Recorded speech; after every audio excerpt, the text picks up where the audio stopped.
नमस्कार दोस्तों, स्वागत करता हूँ वो हॉरर स्टोरी पे।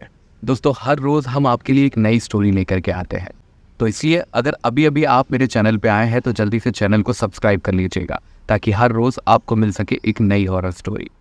दोस्तों, आज की जो कहानी है वो मध्य प्रदेश के जबलपुर ज़िले की है। जबलपुर एक ऐसा शहर है जिसके बारे में हर कोई जानता है। उसी के पास में एक छोटा सा शहर जिसका नाम है सिहोरा। यहाँ की एक बहुत ही अद्भुत कहानी मुझे सुनाई दी है। जैसे कि अभी दिवाली चल रही है और दिवाली में हम सब साफ सफाई में लगे हुए हैं, ऐसे ही ये साफ सफाई की जब बात हो रही थी तब एक व्यक्ति हैं जिन्होंने मुझे ये कहानी शेयर करी, जिनका नाम है नितेश। नितेश का कहना था कि ये कहानी सुनने में ज़रूर मजाकिया लग सकती है, लेकिन ये कहानी एकदम सच है। इसके बारे में हम आज भी सुन सकते हैं और देख सकते हैं। सिहोरा के अंदर एक स्कूल है जो आज की कंडीशन में तो बंद हो चुका है, लेकिन आज से कुछ टाइम पहले वहाँ पर कुछ ऐसी घटना हुई जिस वजह से स्कूल को प्रशासन ने हमेशा हमेशा के लिए बंद कर दिया। तो चलिए कहानी को करते हैं यहाँ से शुरू।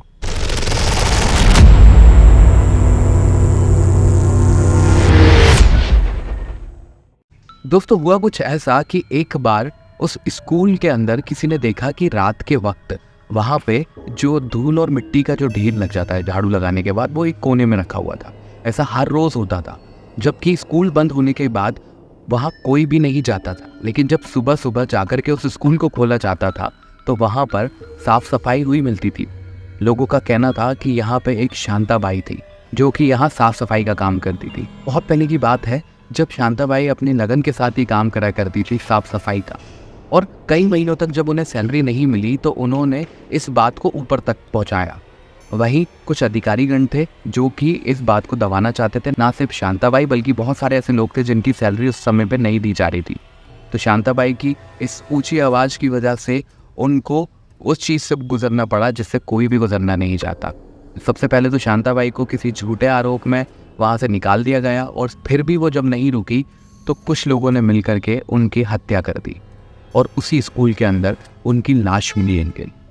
उसके बाद कहा जाता है कि शांताबाई तो चली गई, लेकिन उन्होंने अपना काम कभी नहीं छोड़ा। वो साफ़ सफाई का काम आज भी उस स्कूल के अंदर करती है। दोस्तों, कहानी का एक पार्ट ऐसा है जहाँ कहा जाता है कि एक व्यक्ति है राजू नाम का, जो कि उस स्कूल में रात को गश्त देता था। मतलब कह सकते हैं कि चौकीदार था जो यहाँ वहाँ देखता था। एक दिन राजू को वो आवाज़ सुनाई थी जैसे कि स्कूल के अंदर कोई झाड़ू लगा रहा है, और जब राजू वहाँ पहुँचा और देखा तो उसे कोई भी नज़र नहीं आया। इसके बाद कई बार ऐसी चीज़ें हुई है। फिर जब ये साफ़ सफाई का ढेर वहाँ दिखता था तो स्कूल के अंदर फिर CCTV कैमरे लगवा दिए गए। अब यहाँ पे ये चीज़ सब लोग जानते थे, लेकिन एक दिन एक नए व्यक्ति की नियुक्ति होती है वहाँ पे जो साफ़ सफाई कर्मी रहता है, और ये सब मैनेजमेंट देखता है। वो बोलता है ऐसा कुछ भी नहीं होता। वो एक दिन रात को वहाँ जाता है, उसे भी झाड़ू लगाने की आवाज़ आती है। उसे लगता है कि शायद इस स्कूल के अंदर ज़रूर कोई ऐसा व्यक्ति है जो लोगों को डराना चाहता है। जब वो रात को वहाँ जाता है और जाकर के उस जगह देखता है, उसे झाड़ू की आवाज़ आती है। वो गेट खोल करके जब अंदर जाता है, वैसे ही उसे सामने से एक आवाज़ सुनाई देती है, तुमने आज की सफाई मेरी रोक दी है, अब आगे की सफाई तुम करोगे। जैसे ही ये पीछे मुड़ करके देखता है, इसे कोई नज़र नहीं आता। ये यहाँ वहाँ सब दूर देखता है, इसे कोई नज़र नहीं आता।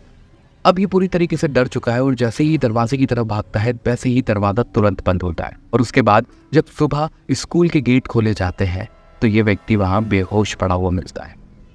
इस व्यक्ति को जब उठाया जाता है तो ये कुछ भी नहीं बोल पाता, ये कुछ भी नहीं समझ पाता।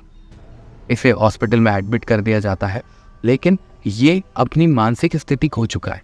इससे कुछ भी पूछो ये कुछ नहीं बता पाता। लेकिन वहाँ लगे CCTV कैमरे में जब देखा गया, इसके सामने एक झाड़ू उड़ती हुई आई, जिससे मानो कि कोई उस झाड़ू को लेकर के इसके पास आया। उसके बाद ये वहाँ पे साफ़ सफाई करता हुआ उस CCTV कैमरे में नजर आया, और ये साफ़ सफाई करने के बाद फर्श पे गिर जाता है। इसके बाद सुबह जब दरवाज़ा खुलता है, और बाकी की कहानी मैं आपको बता चुका हूँ। कहते हैं कि आज उस स्कूल को बंद कर दिया गया है, लेकिन उस स्कूल के अंदर साफ़ सफाई का काम जारी है। उस स्कूल की बाउंड्री से लगे लगे कुछ मकान है। ये भी कहा जाता है कि झाड़ू की आवाज़ वहाँ भी सुनाई देती, और कई बार कुछ लोगों का कहना है कि कई बार वो झाड़ू उनके घर में लगते हुए भी उन्होंने सुना। लेकिन लोग कहते हैं हमारी एक बात ज़रूर मानिएगा, जब भी झाड़ू की आवाज़ आए तो पीछे मुड़ करके मत देखना, क्योंकि हो सकता है कि शांताबाई आपसे कह दे कि तूने आज की सफाई अधूरी छोड़ दी है, अब आगे की सफाई तू ही करेगा। तो दोस्तों ये कहानी थी यहीं तक। मुझे सुनाई थी इस कहानी को नितेश ने, और उसने कहा भी था कि ये कहानी शायद सुनने में बड़ी अजीब लगेगी, लेकिन ये एकदम सच है। अब आप मुझे कमेंट में बताइए कि ये कहानी आपको कैसी लगी और इस कहानी पे आपकी क्या राय है, और देखते रहिए वो हॉरर स्टोरी।